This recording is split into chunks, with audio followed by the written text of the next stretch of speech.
Hey everybody, Tim here with a quick programming note.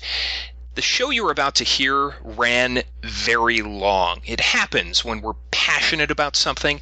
It's about 2.5 hours, so instead of testing your endurance, we decided to split it in half. What you're going to hear this week is episode 39, and features our quote of the week and our foray into the scary world of online multiplayer.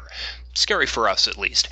Now, the second half, which will air in about a week, that's episode 40, that'll feature our long-awaited, epic deconstruction of Too Human and Dynasty Warriors. Timely, isn't it? Now, keep in mind, we didn't decide to split things up until after recording, so the ending this week is going to seem a little awkward, a little abrupt. Don't worry, I'll be back again at the end to comfort you, to keep you safe, to hold you. So, enough preamble. Let's get it on. The GameCritics.com podcast starts right now.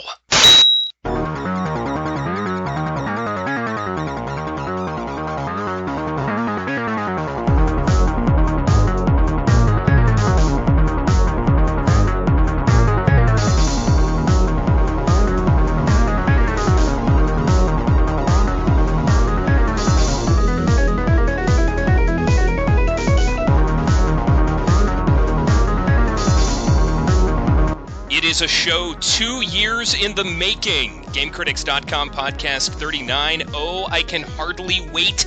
Let's get right to the introductions, starting, as always, with our owner and founder, Chi-Kong Liu. Hi, Chi.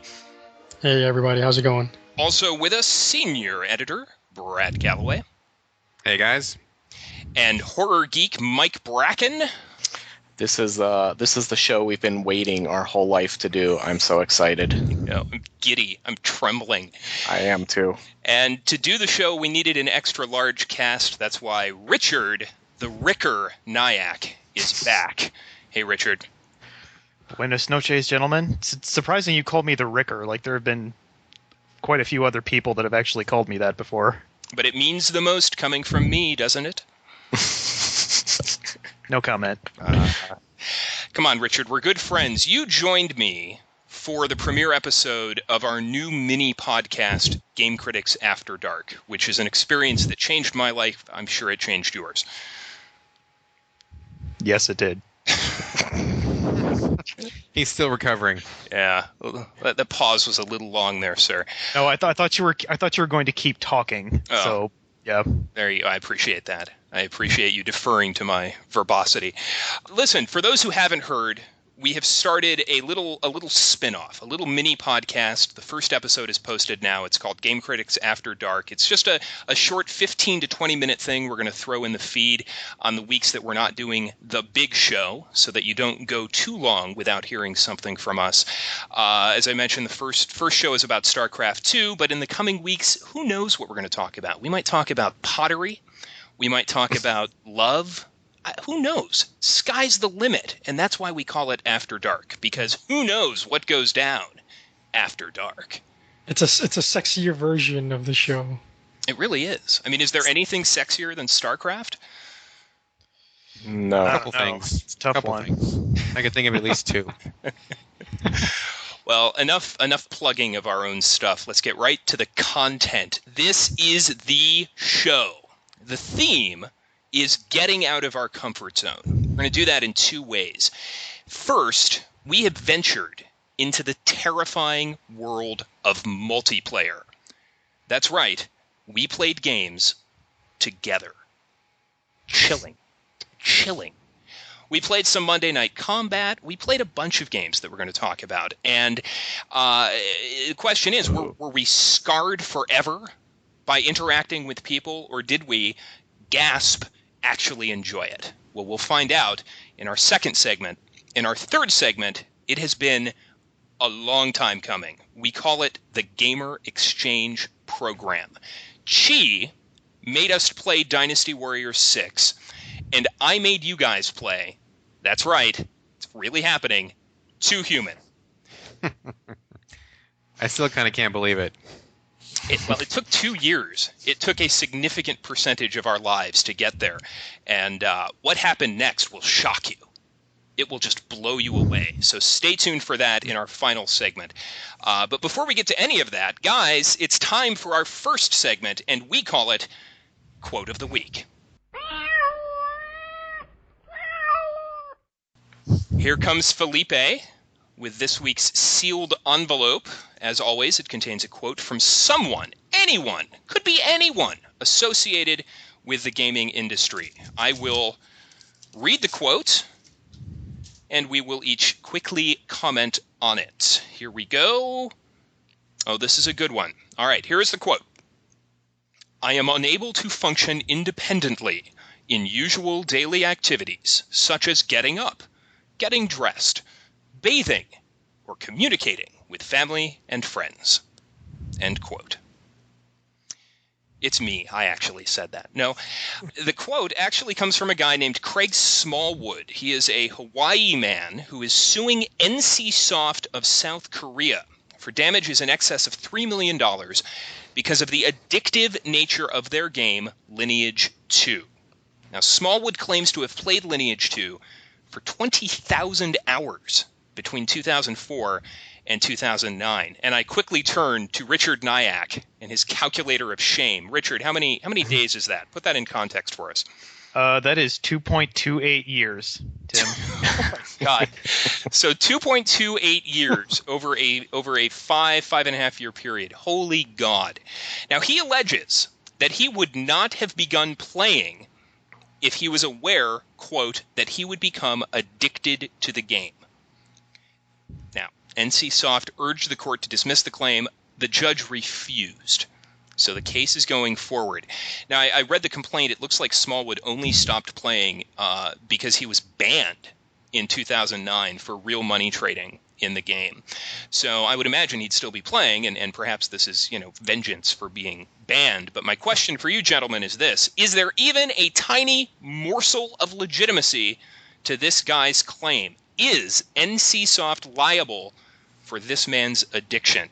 Let's go around the horn and I have to start with Mike Bracken.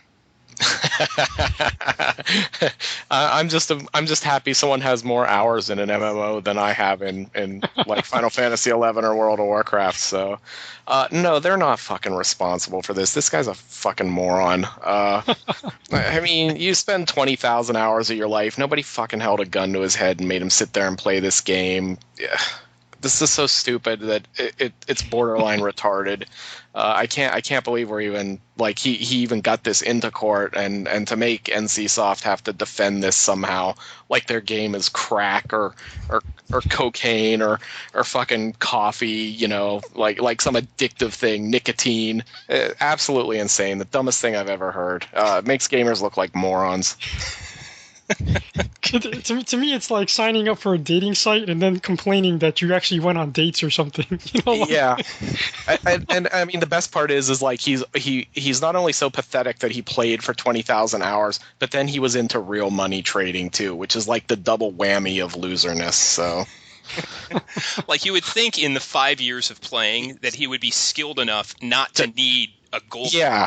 I mean, how sad do you have to be to play 20,000 hours and need to buy gold from gold farmers? Dude, so stupid.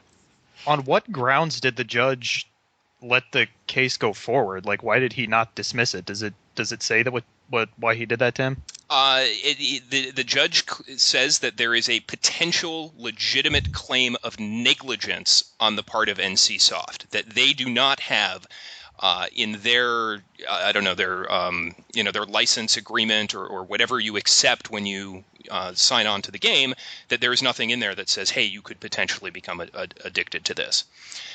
That's like a tobacco warning then. Yeah.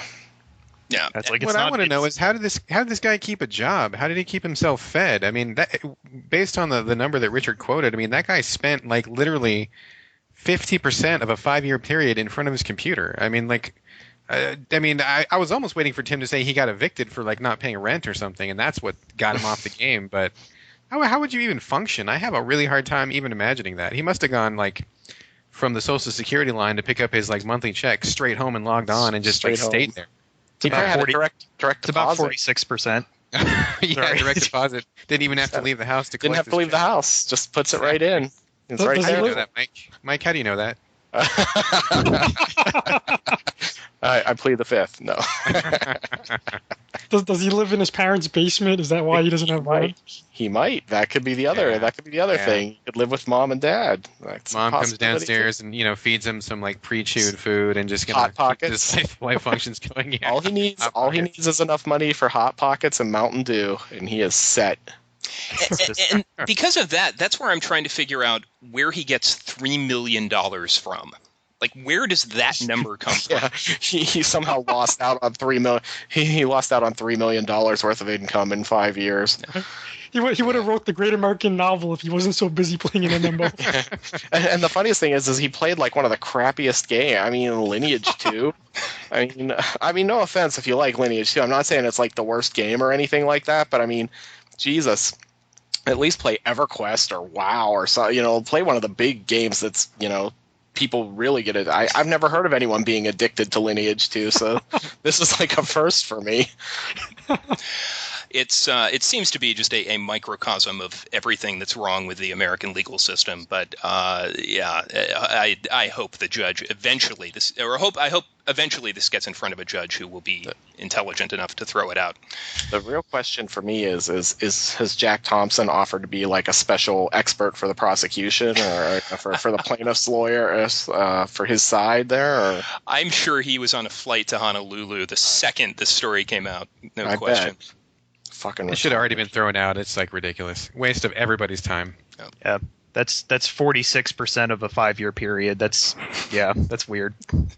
I am a little concerned if they start correlating video games to an addictive substance like tobacco. Yeah, then they might have a legal justification a- for doing it. So that's a little bit scary. That Yeah, worries it's me. a very, very slippery slope here. Exactly. Starting down. Exactly. Mhm. What kind of warning label would you even put on a game? It's like, don't sit here and play this for so long or you might become addicted. Final Fantasy XI used to have that on there, that like, we love that you come explore the world of Vana'diel, but go out and do things with your real life friends too, basically. So It really said that, huh? yeah, it did have a thing like that when you'd log in that would say, go out and do other things too. World of Warcraft has the same thing. Even Super Mario Galaxy 2 has that. When every once in a while you talk to the ship captain, he'll tell you, "Hey, why don't you stop playing for a while?" Or it's like when Nessa's dad used to call you at Earthbound and tell you, "You've been playing for so long, why don't you go out and do something?" Or that was the first game I remember doing that. Super Mario Galaxy 2 does it a lot, too. Yeah. It seems like it did that after every single star I got. Yeah, it knew something about you, man. It knew something about you. Yeah, I guess it did. I don't know. I certainly don't feel like game addiction. I mean, I hesitate to even call it addiction. I mean, anything that's a distraction in your life, I guess you can become reliant on, but it's certainly not on the level of drug and alcohol addiction. Would you put it maybe on the same level as like sex addiction? I think it can be for certain people. That's the thing. That's where it's tricky. Well, and I think there are just people who have addictive personalities that could potentially make almost anything addictive, Right. depending on Yeah. what they gravitate toward. I don't think Exactly. it's necessarily that games are addictive. I mean, there are people that are addicted to food, so where Yeah, where exactly. do You're you draw the exactly line? right, Mike. Totally. I mean, it could be food, it could be books, it could be sex, it could be, watching TV, game shows. I mean, online poker. I mean, it could have been anything that filled this like big sucking hole in this guy's life. It just happened to be Lineage 2, and I don't think there's anything necessarily inherent to Lineage or games in general that make them more addictive than any other thing that could be an addiction. I think Right. NCSoft should sign him to a contract to be their spokesperson, because it's amazing that anyone fucking played Lineage 2 for 20,000 hours. He could be like Subway's Jared, but like in reverse, Yeah. Sticking the Like same he started off thing. being like 98 pounds, and now he's like 300 and can't walk. 300. So, he's got type 2 diabetes. right hand's like a total mouse claw. Yeah, he's a mouse claw. Oh man. Man, oh man. Well, let's move on, gentlemen. God, good stuff. Good stuff. Let's move on to segment 2, though. The segment we call We Love Multiplayer. And I mean that sarcastically, of course, because with the exception of Richard, none of us really spend that much time in multiplayer modes. Maybe a little co-op, but certainly not competitive multiplayer, doing the, what do they call it, Richard? The fragging, the tagging. What do the kids call it these days? Teabagging. The fragging, the tagging, and the teabagging. Gotcha. That sounds like that's a great phrase, but I have never called it that. Like ever. Like even when I was a What do you teenager, call I didn't call it that. Playing the game. It's like I sit down at my computer and then I press buttons and things happen and I enjoy myself. So that's basically all it is. Man, kids are much less creative these days. Yeah. I'll say, geez. Man. Well, this show, as I mentioned, is about getting out of our comfort zone. So we went out of our way to play games with other people. We're going to talk about that experience. And by the time we're finished, I want each of you to answer this question. What is the single most important thing a game must do to keep you interested in its multiplayer? What single element makes it worth your while? So feel free to answer that at any time, but each one of us needs to answer that before this segment is finished. Now, the game we all spent the most time with this past week was Monday Night Combat. We formed a little party. I think all of us were there with the exception of Chi. Chi, where were you? Why didn't you join us? Oh man, I was addicted to Dragon Quest, man. Could not pull myself away. He was addicted to Lineage too. He's in the middle of filing a lawsuit right now. Yeah, I had my own lineage. I have my lawyers working on the papers right now. So the power of Dragon Age was such that you weren't willing to spend time with your... Dragon Quest, not Dragon Age. Yeah. Oh, I'm sorry, the power... God, it certainly wouldn't be Dragon Age. That would just be embarrassing. But the power of Dragon Quest was such that you couldn't pull yourself away to spend time with your friends and colleagues? Among other things, yeah, among other things. Like feeding your child or being Right. your spouse, something like that, yeah. So, well, anyway, Chi, did you have a chance to play it at all, Chi? I did play the demo for a little bit, yeah. I mean, I think the guys would be in agreement. We all had a really good time. But here's my first question, and I'll turn to you, Brad. Did we have fun playing because we were playing together, or did we have fun because the game is good? Or was it some combination? I mean, in your mind, which was it? I think it's definitely a combination, but I think that if you were to break it out in terms of percentage, I mean, for me anyway, I think that it was fun because, probably 80, 90% because we knew each other, and 10% because the game offered a good framework in which for us to, interact with each other. I mean, I don't know about you guys, but for me, it doesn't really matter what we're playing. I mean, it could be anything, but the thing that really makes it appealing is, the trash talking with your buddies, you're actually there in a game with somebody that that you have experience with, so you kind of, you probably trust them a lot more than you would trust some Joe Blow that you meet over live. You can talk about other things while you're playing. You have little in-jokes between each other. I mean, that in itself is, the most appealing thing about any kind of cooperative or multiplayer experience for me. So even though Monday Night Combat I do think is a really good game, to me it's only really fun with you guys. Like, I went to play it with other people, and I didn't have nearly the same amount of fun that I had with you. What were the modes that you guys were playing with, just to give everyone some context here? We were playing... Go ahead, sorry. Richard. I was going to say, we were playing Crossfire most of the time. There really aren't that many game modes. Like, there's Crossfire, which is the two teams try to destroy each other's money ball, and then there's the Blitz, which is basically you just defend against a whole bunch of robots. So we spent most of the time in Crossfire, which is really, that's really the bulk of the game right there. Were you playing against other humans, or were you playing against computer AI? Other humans. Oh, cool. The thing about Monday Night Combat in particular, and Brad, I had the same experience as you. I played with strangers, and I just got annihilated, and it wasn't fun to get annihilated with strangers. It was fine getting annihilated with you guys, though. I felt, that you weren't mocking me silently or resenting my presence. Actually, I was mocking you, audibly. I mean, we went in one of our matches, I think I headshotted you 5 times in a row, and to me, that totally made the headshots way more enjoyable, because I knew it was you. And I was like, oh, man, this is sweet. If it had been some, random stranger, it's still good, but, not nearly as enjoyable. That's a fair point, though. There was one match where we were somehow on separate teams, and it did become kind of a I'm trying to think of the name of that movie about the snipers hunting each other. Enemy at the Gates? Enemy at the Gates. It was just I was Ed Harris and you were Jude Law, and we were just kind of hunting each other on the map, and it was like this fun little meta game because it just to me it was more exciting than what was happening on the map. Yeah, that actually happens between but when I play Team Fortress, that actually happens between two of my other friends. That they'll have little sniper competitions or spy competitions between themselves. So if you know people that you're playing with, really in any sort of massive multiplayer game, that'll kind of manifest itself. Yeah.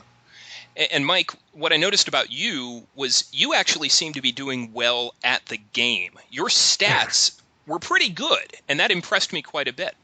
Oh, well, thank you, because usually I suck at this stuff. So, this was totally outside of my comfort zone, because my previous, I have a little bit of multiplayer experience, and I used to PvP a lot in World of Warcraft and got pretty good at it. And I played PSO, but that was cooperative, so I tend to stay away from multiplayer games that involve shooting other people in the face, only because I found that I'm 37 and 16-year-old kids have way better reflexes than I do these days. So there's nothing quite like fucking getting shot in the face and watching some 16-year-old punk fucking teabag your corpse for, half an hour. So it aggravates me, and so I tend to stay away from it.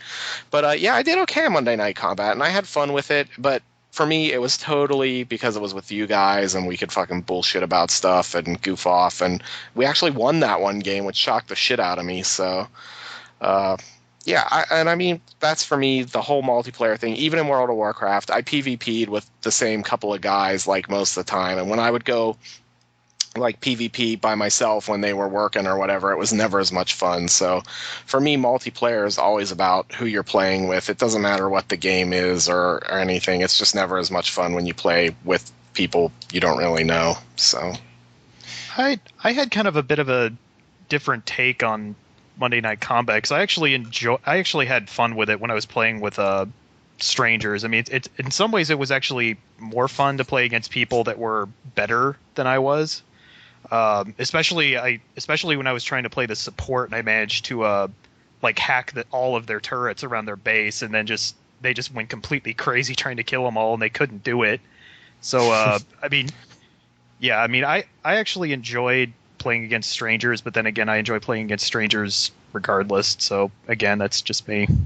So Richard, if I could follow up on that real quick. So was it really that they were strangers, or was it that their skill level was just better? Because when we all played, I mean, we were all basically brand new to the game. I mean, we had only played a couple matches, between all of us. So which was it for you? I mean, was it the skill, or was it that you just could kind of detach a little bit because you didn't know those people, or what was it? I'm kind of curious. It was a little bit of both, to be honest. I mean, I'm not like hyper competitive about games. I know people that are hyper competitive, but I'm not really one of those people. I mean, that's why I usually play the more defensive / support classes in games like this. Like I played this, my best class in Monday Night Combat is the support, and it's basically the medic / engineer class. So I'd say it's a combination of the two. Richard, we occasionally rib you about your age.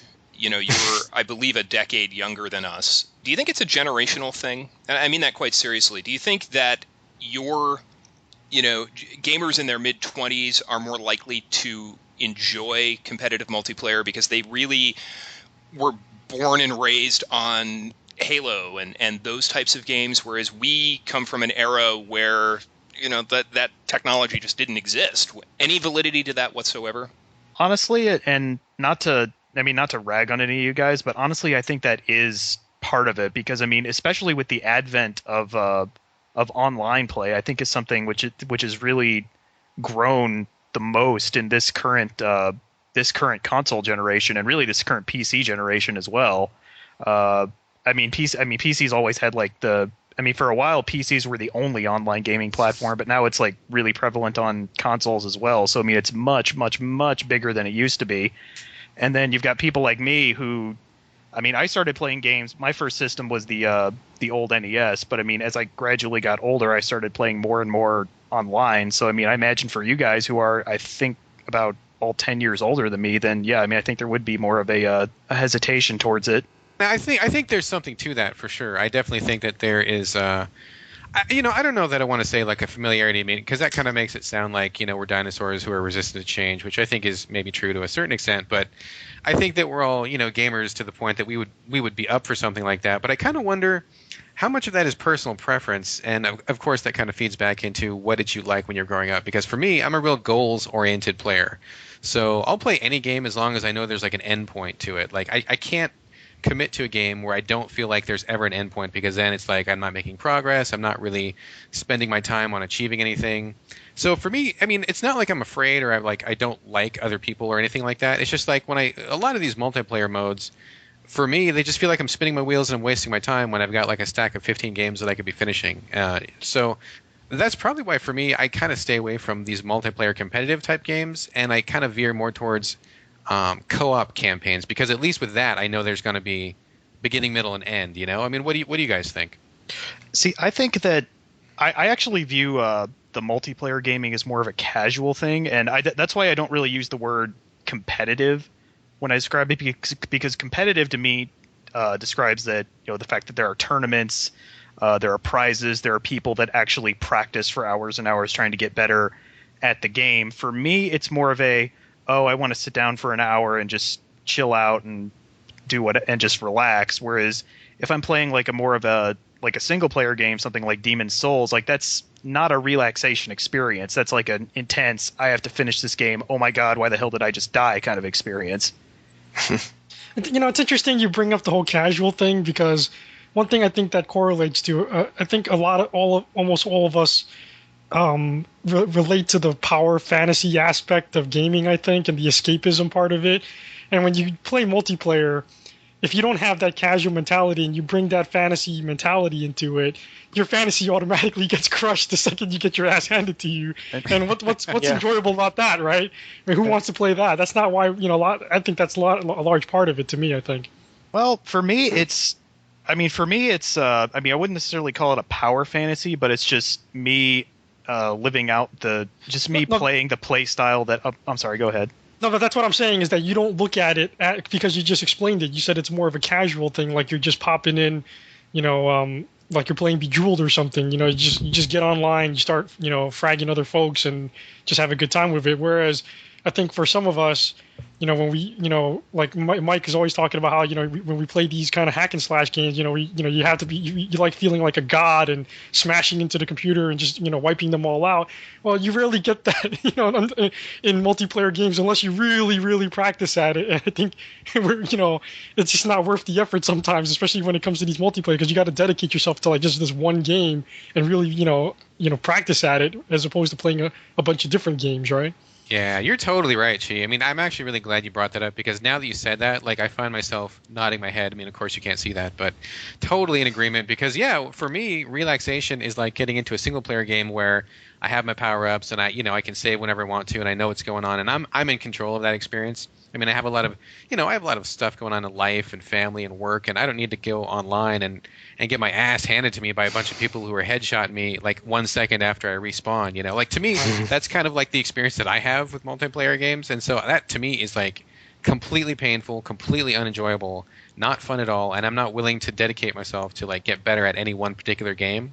So the experience you just described to me is, I think, a big reason why I don't get into those. Yeah. And there's something to be said there, like it's almost to play multiplayer, like you almost have to start playing a multiplayer game when it first comes out, when everybody else is at the same starting point. Exactly. Because you what happens is you end up joining in after it's been out a week or whatever, and these people have figured out all the exploits and all the game mechanics and everything like that, and you're tossed into random games with people who have been playing and know the maps and know everything, and they fucking headshot you in 1 second, and then you get to watch the rest of the match, and that's definitely not fun. There needs to be some kind of, like better. And I know some games have done this with the matchmaking systems, but that's something they really need to work on, because you get lumped into games with guys who've been playing for months and months, and you're just starting, and it's like very, disheartening, because you don't even get to practice because you're dead as soon as you spawn. You're right, Mike. That has to be the next great innovation in multiplayer, is some sort of accommodation for the untalented, for the crappy players. Through matchmaking, bring the crappy players together. And Yeah, because there are lots of us out there. Totally. I mean, the best time I had in Halo 3 was the first 3 or 4 matches where you're only playing against people who are also on their first 3 or 4 matches. And the games were competitive, and no one knew what they were doing, and I was winning, and I was killing people, and it was great. And then it immediately throws you into general population, and you're screwed. You're just screwed. So that, some sort of matchmaking, and we're seeing it with StarCraft 2, with the Bronze League, which is just a collection of crappy players. And it works pretty well. Although, as I mentioned on After Dark, I think there's still a baseline skill level you need to be competitive, even in bronze level. That has to be the next great innovation in this multiplayer field. I'm the opposite. I mean, to me, the only way you're ever going to get better is to play against people that are better than you. So. Yeah, but the problem with that is they put you in games with guys who are, in a level system like what's Halo's level system like? They're guys who are like level, 30 or something like that, and you don't learn anything when you're dead as soon as you spawn. I'm all in favor of playing guys a couple levels higher than you or stuff like that to get better, but I mean, Jesus Christ, they put you in these general population games. Like even look at Monday Night Combat. We're in games where you're playing against. I'm level 1. We're playing against guys who are rank 46. So I don't know how their ranking system works there, or if it makes a difference. But you're definitely playing against guys who are just way more experienced, and you don't learn anything that when you're dead all the time. But to me, it's like if you do learn something, if you're getting headshot like instantly every single time, and that's not. I mean. I'm not necessarily getting headshotted every single time, but dying a lot. I mean, eventually, if you're dying a lot, you will stop doing the things that are getting you killed a lot. But if you don't even know what's killing you, how can you learn from that? I mean, I had that experience. Well, that's a fault of the game then, because if you don't know what's killing you and you're just dying for no reason at all, then that's a problem. That's a balancing problem, really. Yeah, well, I think it's also a grinding issue. I mean, It's a tolerance of how much you're willing to put in to learn the ropes. I think you're both describing the same thing, but you're just willing to sort of go through that process of dying like 100 times before you figure out the ins and outs of what you need to do. Whereas, some of us may not be willing to die 100 times for the sake of learning the ropes. Yeah, exactly. I was going to say, there's nothing more discouraging or nothing that feels less exciting and inviting than going into a game trying to get your feet wet. You get headshotted a bunch, and to me it's like that doesn't motivate me to learn the game. That motivates me to go play something else. So maybe I'm just not the right kind of personality type for those kind of games, but until like you guys said, until there's some kind of better matchmaking system where you're on more of level ground with other people, like that experience of just like dying and dying and dying and dying and dying. I mean, I hear what you're saying, Richard, and I get that, but at the same time, for me, the reason why I come to games is not to be stressed out and not to work hard and not to practice. It's to have fun and to be interested by things that are going on and be kind of, have that escapist feeling. And that, to me, is like completely the opposite of like having to go up that hill, that learning curve for multiplayer games. Okay, yeah, I mean, I get what you guys are saying, and I mean, I definitely agree that it is a personality thing. It's like some people just aren't into that sort of thing. But to me, if I'm getting headshotted a bunch right when I start the game, I'm thinking in my head, it's like eventually I'm going to be headshotting him, and someday I will. Well, you wish in one hand and you crap in the other, and you see which one fills up first. Usually, I see to it that the wishing hand fills up first, my friend. You have to keep your eye on that wishing hand. Richard, I respect that so much. I really do, because somewhere along the line, I lost that confidence. Like, I lost the confidence to be able to say what you just said, which is someday I'm going to get that guy. To me, it's like, well, I'm screwed. I'm never going to be able to do it, which is a terrible defeatist attitude. But I have it. Somewhere along the line, I picked it up. So I just wanted to say that I really respect that. Once you learn the ropes of any sort of game like that, you can just get on and have fun, and maybe you'll have a bad game or something and get killed a lot, but it's still enjoyable, but because you know what you're doing. So just to make sure I didn't sound completely incongruent with what I was saying before. No, and what I notice about you, Richard, is that you're playing these games from the ground up as a multiplayer game. You're not playing a single-player game and then jumping in to the multiplayer side of it. And I think that's where a lot of us get tricked up, because we play the single-player experience. We built up our confidence thinking, oh, yeah, we're going to be okay because we've gone through the leveling up process. We've done what we needed to do. We beat the main game, and we think we're going to go into multiplayer and we're going to be okay. And of course, it's not. So it's almost like the single player is deceptive in that it leads you down the wrong path, because I end up developing sort of an anxiety, really. I played 40 hours in the Ultimate Fighting, UFC game, and I'm thinking I'm pretty good at this. And then I go on to the multiplayer side, and I just felt like this incredible pressure, like I had to live up to my own standard based on the single player game. Whereas if I jumped into the multiplayer first, I wouldn't even have had that. I would have just went in there, like you said, just jump in there head first. And, I don't think I'd have that same anxiety or fears or lack of confidence or whatever. So I think that's an interesting thing. If I ever did want to get into multiplayer, I'd probably just play a multiplayer only game as opposed to playing a game that has a single player and multiplayer. Well, Buy Team Fortress, Chi. Buy Team Fortress. Join me. I'm not saying I want to do it, but I'm just saying if I wanted to do it. That's theory, you understand. It's all hypothetical. The other thing with that is you play single player and you get in the habits of playing the game one way that the single player exactly dictates, and it just doesn't transfer over when you're playing against another human. I mean, there's a whole different set of variables. So you're used to playing it one way and then have to try to relearn the game from scratch, basically, when you jump to multiplayer. It seems right, like, and you get that full sense of confidence from playing the single player mode that you're actually good, and you're not.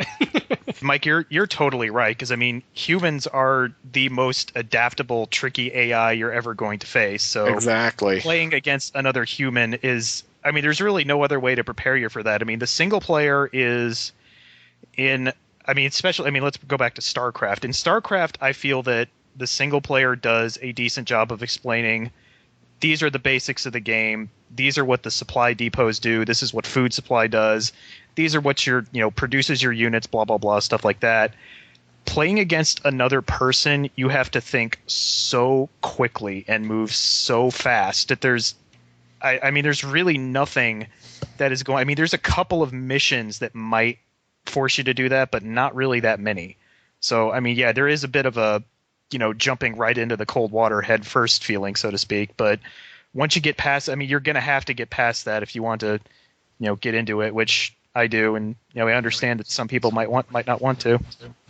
If I could kind of put a different slant on this, I guess 2 points. The first one is people I know who are really good at multiplayer.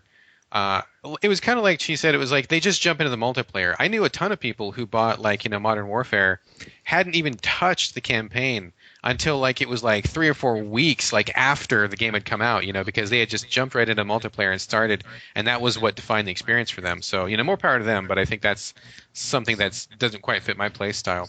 But to kind of flip this around a little bit, I think that what we've been talking about really only applies to games where you are kind of going against other people. I mean, a good counter example of that would be Monster Hunter Tri, which I played through earlier this year.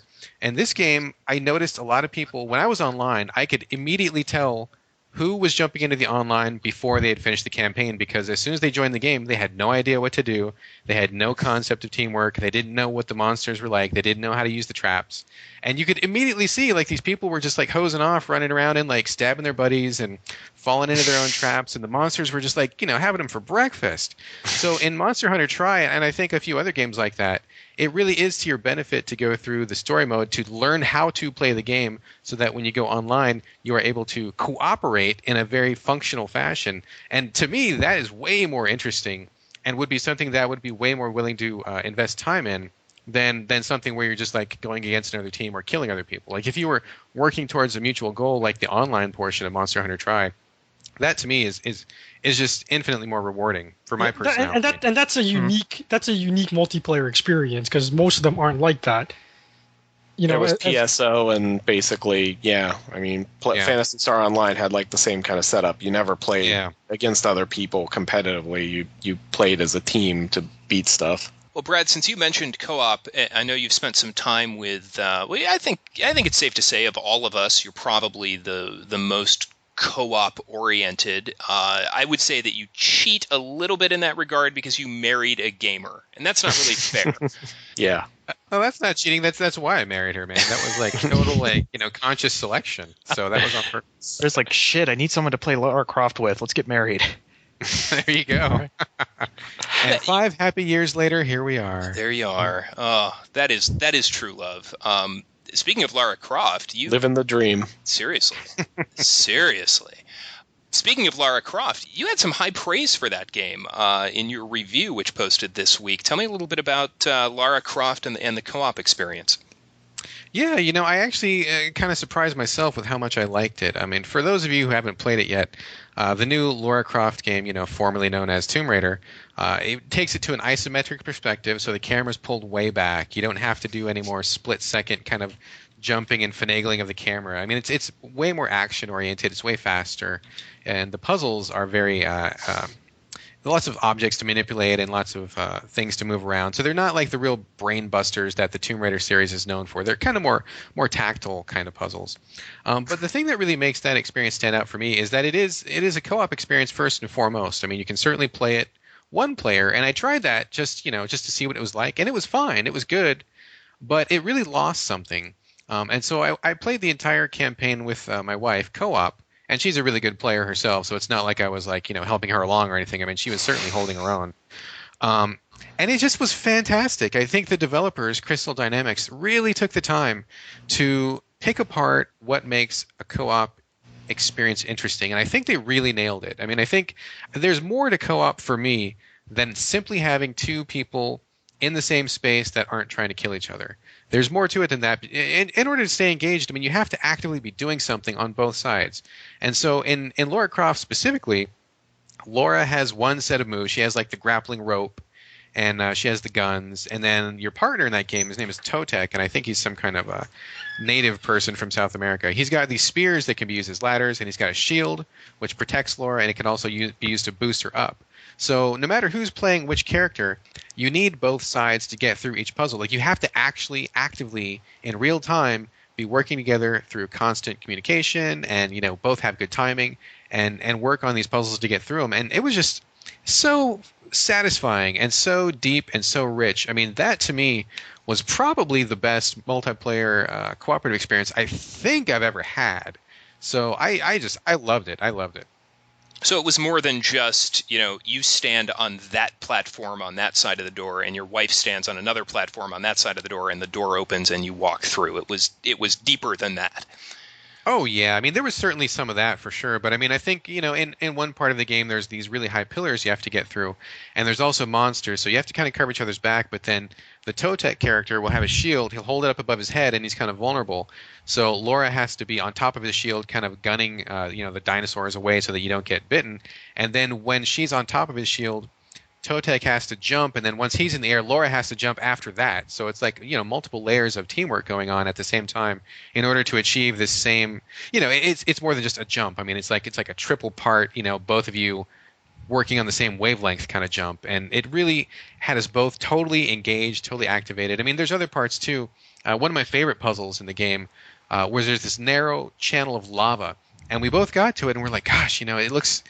We have no idea what to do. And when we finally figured out, I mean, it was pretty brilliant. Laura, played by my wife, actually, which is actually kind of a switch because usually I'm the female and she's the male, but for whatever reason, we stuck with our regular gender. What an insight to the Gallaway marriage. I know. Holy cow. And you know what? It keeps our home happy, I'll tell you that much. So what happens is Laura has to get her grapple to the far side of this lava channel, and then Totek has to be standing on top of the rope. And then so while he's doing that, he's shooting and keeping enemies away. There's these giant jets of fire, and Laura is moving around this lava pit in such a way as to navigate the character on the rope through this puzzle. So it's like, I would be defending us from the monsters. She's navigating us through the puzzle at the same time. We both have to really watch what we're doing so we don't hit the flame jets that are coming up. I mean, it was great. I mean, we both were totally busy, totally interested, totally active, like from start to finish. There was no dead zone. There was never a time when it was like, oh, go do that thing real quick while I sit here. Like, we were always doing something as a team. Hey, Mike, does that sound familiar when we just played Castlevania? Yeah, it did, actually. This is Castlevania HD. Harmony of Despair or Horses of Destiny. Yeah. House of the Dead. Now I couldn't House of the Dead. all I could tell was that it looked to me like recycled DS graphics and boss fights. What is the deal with that game? It is co-op, right? Yeah, but it's exactly what you think it is. It's recycled DS graphics, which are cool. I mean, the sprite work in the Castlevania games is cool. I don't know how it looks in high def, but on a regular TV it looks okay. And basically, it's just like a giant boss rush mode. Every stage has a boss and it's timed and you're trying to get through it, and you can play solo, but you can't really get to everything necessarily solo, I don't think, but you can have up to 6 people on the map with you and you can see the whole castle area at once, and you sort of have to co-op in some places. Like Chi and I played on the first level, it starts you together and you go through the whole thing together. Then on the second chapter, you start at opposite ends of the castle and like have to try to figure out how to meet each other in the middle. The one cool thing the best thing it does is like if I open a treasure chest, everybody gets loot. So that's cool, but otherwise it's kind of a weird game. Yeah, I mean, at one point, like, no, yeah, we were literally, as Brad was describing before, I mean, Mike was just standing around waiting for me to try to get a switch because, we start off in a complete opposite ends, and that's not a very good way to. That's not exactly a good way to do co-op when you're completely separated. What's the point of that? That didn't make a lot of sense. It wasn't a lot of fun. It was kind of confusing. And the other part about it is when you say that they're sort of like DS graphics, yeah, they're like the stages are remixed or something, and the layouts make no sense. They're all like perfectly rectangular, and there just isn't a sense of like cohesiveness to the stages. They just feel like mismatched blocks. They're just blocks glued together, basically. So yeah, it's a very strange experience. I don't dislike it. I hated it when I was playing it by myself. Now playing it with Chi tonight was more fun, but it's still like I would be interested in trying it with 6 people, because even with just 2 people, it's hard. But yeah, it's weird. I mean, if you were really into the Castlevania games, boss rush mode, there's something there for you. But if you were looking for something more like Symphony of the Night or something like that, it's just not really comparable. So that kind of brings up an interesting question when you talked about boss rush mode. If a given stage or level has no other enemies except the boss, is the boss really the boss of anything? I mean, think about it. That's like the tree falling in the woods with no one around to hear right? it. It's philosophical. Very philosophical. Deep thoughts with Richard Nyack. Yes. Man. Well, the stages in Castlevania do have little minions. It's not a pure boss rush mode. But the whole point of each stage, though, is to find the boss and beat the boss.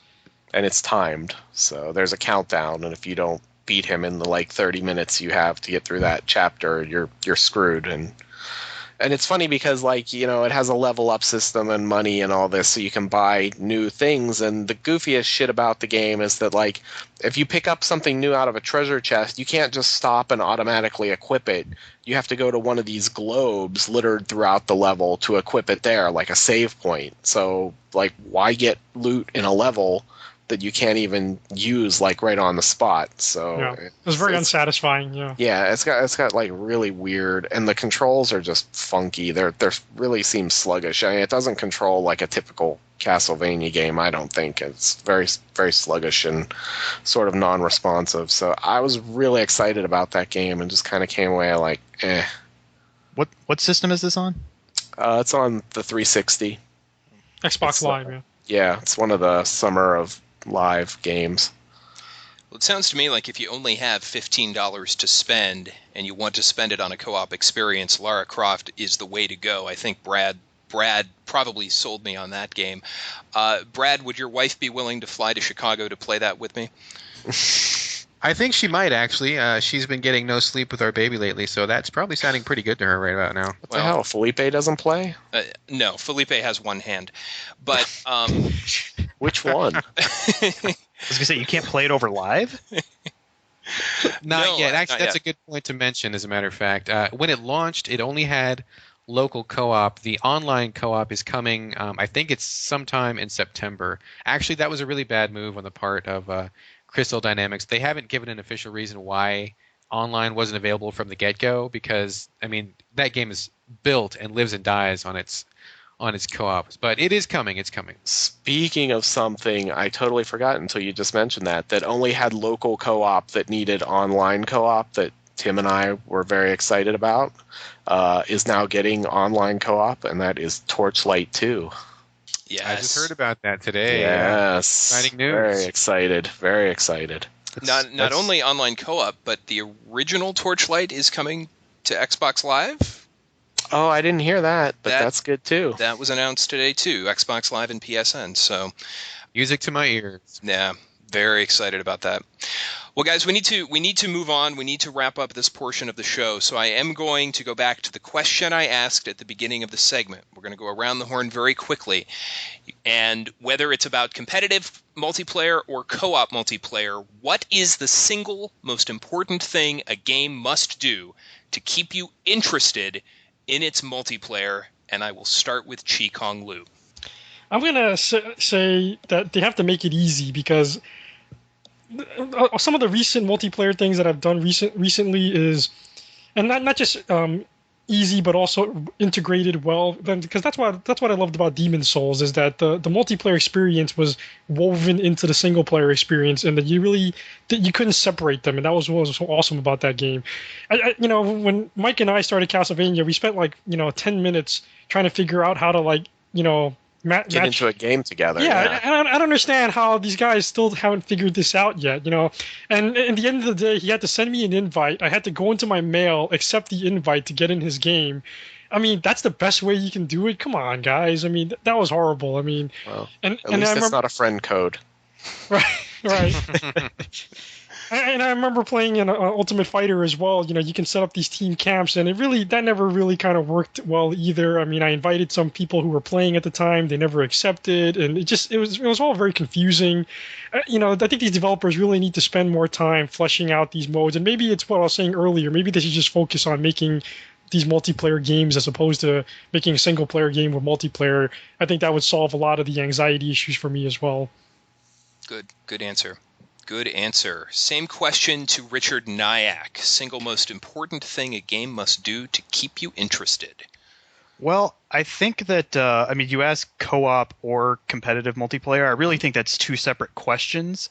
For co-op, I think there has to be a sense of feeling that you have to work with the other players that you're with. Like, you have to feel like you're cooperating with them, hence the name co-op.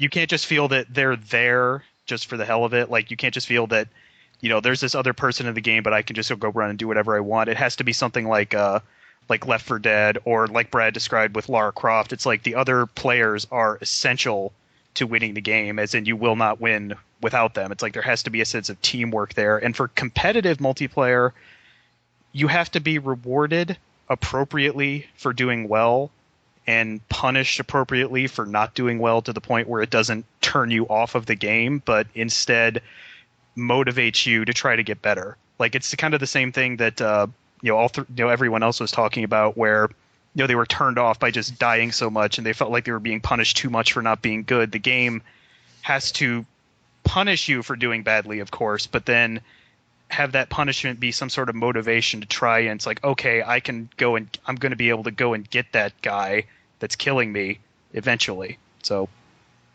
I think my answer to the question ties neatly into your answer, Richard, and that is playing multiplayer matches is not sufficient. I need some sort of reward even for sucking. So whether that's achievements, experience points, unlockable weapons, if I spend 20 minutes and I get decimated, give me something for the time. Give me 5 experience points towards unlocking a new kind of grenade. Reward me for the time spent. People who suck need love too. Battlefield Bad Company 2 would be right up your alley then. Yeah. Well, Modern Warfare does it really, really well. You get experience points whether you win or lose, so that's something. Yeah. Brad Gallaway, your answer to that question. I really echo what you and Richard both said. I mean, for me, ultimately, for any multiplayer experience to hook me, it has to give me something interesting to do with somebody that I know. So if those two criteria are met, I will be there absolutely. If not, I'm moving on. And Mike Bracken, we'll close the segment with you. Yeah, I thought what you said, Tim, made a lot of sense to me. And I think that's one of the things that, like, WoW PvP did pretty well was that, like, you could go in and you could suck, but you still got your experience points or your tokens or whatever, and you were at least making progress, moving up through the ranks towards getting, you could then turn them in and buy better PvP gear and stuff like that. So even when you started out and fucking horde guys were like camping your graveyard and killing you as you respawned instantly, at least you were getting something out of it, and you were working towards like this better gear that so you knew you'd be better. The other thing is for me is that it has to be easy to be able to play with people like Castlevania tonight. Setting that up was a pain in the ass. So like now I know how to do it. It wouldn't be a pain, but there was a moment there where it's like, Jesus, this is too much work to play a game with somebody, that I know. It's easier to play with somebody random than somebody I know. So there has to be that, because I don't want to play with a bunch of fucking screeching 13-year-olds with racist slurs and homophobic remarks and all that. So That's what the mute button is for. Yeah, and see, that defeats the purpose of like fucking playing for me, because it's like, well, then why? The big draw of online gaming is social interaction, and if I have to fucking mute everybody, then I might as well just fucking play by myself. So I don't know. Well said, sir, and a great segment, everybody. But we are going to take a break. God, I've waited my whole life to say what I'm about to say. When we come back, Too Human. Stay with us. And unfortunately, you'll have to wait just one more week for that. Frankly, I don't know how you're going to do it, but to help you, here's a never-before-heard, behind-the-scenes clip of the sound check for my new single, titled, appropriately enough, Too Human. So enjoy that, and until next time, good night and bon chance. All right, Felipe, why don't we do this a cappelles? We'll drop in some dope beats later. Wickety wickety. All right, here we go. 2, 3, 4. Baldur, he brings the pain. Sweet loot. It drops like rain. Dennis Dyack. The man's insane. Too human. Too human. Oh yeah. Cyberpunk Vikings. Check it. What'd you think, Felipe? Was it fresh? It was fresh? All right, good. Let's go get some tacos. And some Grammys.